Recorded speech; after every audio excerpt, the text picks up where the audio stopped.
Hey everybody, this is Mike Stroud with Stroud's Building Supply and Steel Trusses, out here loading up another kit.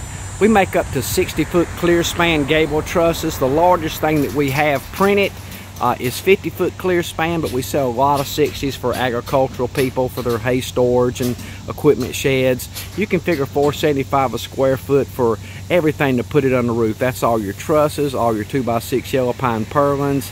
And we use number 2 prime, which has got 4 good sides on all of our lumber.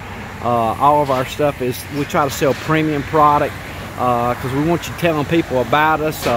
We've been in business for a long time, and we're rated with the Better Business Bureau. So we're here to stay, and we're here to help people. We've been doing this 20-something years. Josh and Benjamin over there loading it up. You can figure this one here was a 50 by 60 that a customer was buying, and they're getting ready to deliver it down to Charlotte, North Carolina. We send them all over the country. If you're looking for anything, whether it's just the trusses, we keep 20s, 24s, 30s, and 40s in stock, as you can see.